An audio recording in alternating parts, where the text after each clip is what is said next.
रानी पद्मिनी चित्तौड़ की रानी थी। पद्मिनी को पद्मावती के नाम से भी जाना जाता है। माना जाता है कि यह एक महान 13वीं-14वीं सदी की भारतीय नारी हैं और रानी। यद्यपि कोई ऐतिहासिक सबूत नहीं है कि पद्मिनी अस्तित्व में है। अधिकांश आधुनिक इतिहासों ने 13वीं सदी की रानी पद्मावती के अस्तित्व को खारिज कर दिया है। रानी पद्मिनी के साहस और बलिदान की गौरव गाथा इतिहास में अमर है। सिंघल द्वीप के राजा गंधर्व सेन और रानी चंपावती की बेटी पद्मिनी चित्तौड़ के राजा रतन सिंह के साथ ब्याही गई थी। रानी पद्मिनी बहुत ही खूबसूरत थी और उनकी खूबसूरती पर एक दिन दिल्ली के सुल्तान अलाउद्दीन खिलजी की बुरी नज़र पड़ गई। अलाउद्दीन खिलजी भी किसी भी कीमत पर रानी पद्मिनी को हासिल करना चाहते थे, इसलिए उसने चित्तौड़ पर हमला भी कर दिया। रानी पद्मिनी ने आग में कूदकर जान दे दी, लेकिन अपनी आन बान पर आँच नहीं आने दी।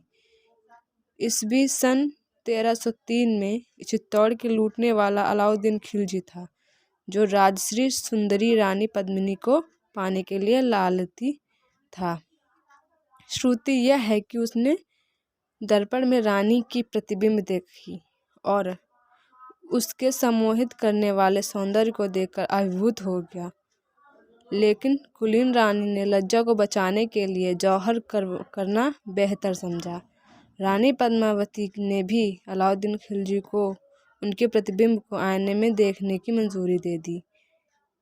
अलाउद्दीन खिलजी ने भी निर्णय लिया कि वे रानी पद्मावती को किसी भी हाल में हासिल करके ही रहेंगे। अपने कैंप में वापस आते आते अलाउद्दीन खिलजी कुछ समय तक राजा रतन सिंह के साथ ही थे। सही मौका देखते ही अलाउद्दीन खिलजी ने रतन सिंह को बंदी बना लिया और बदले में रानी पद्मावती को देने के लिए कहा। सोनगढ़ के चौहान राजपूत जनरल गोरा और बादल ने सुल्तान को उन्हीं के खेल में पराजित करने की ठानी और कहा कि अगली सुबह उन्हें रानी पद्मावती दे दी जाएंगी। उसी दिन 150 पालकी, जिसे पूरी तरह से सजाकर ढककर उस समय में 4 इंसानों द्वारा एक स्थान से दूसरे स्थान पर ले जाया जाता था। उस समय इसका उपयोग शाही महिलाएं एक स्थान से दूसरे स्थान पर जाने के लिए करती थीं। मंगवाई और उन्हें किले से अलाउद्दीन के कैंप तक ले जाया गया और पालकियों को वहीं रोका गया, जहां राजा रतन सिंह को बंदी बनाकर रखा गया था। जब राजा ने देखा कि पालकियां चित्तौड़ से आई हैं, तो राजा को लगा कि उसमें रानी भी आई होंगी और ऐसा सोचकर ही वे शर्मिंदा हो गए।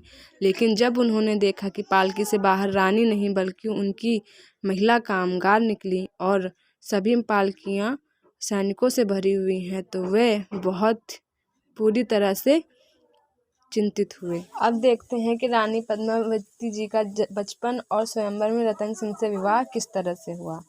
रानी पद्मिनी के पिता का नाम गंधर्व सेन और माता का नाम चंपावती था। रानी पद्मावती के पिता गंधर्व सेन सिंघल प्रांत के राजा थे। बचपन में पद्मिनी के पास हीरामणि नाम का एक तोता था जो बोलता था, जिसके साथ उसमें अपना अधिकतर समय बिताया करती थी। रानी पद्मिनी बचपन से ही बहुत सुंदर थी और बड़ी होने पर उनके पिता ने उसका स्वयंवर भी आयोजित किया। इस स्वयंवर में उसने सभी हिंदू राजाओं और राजपूतों को बुलाया।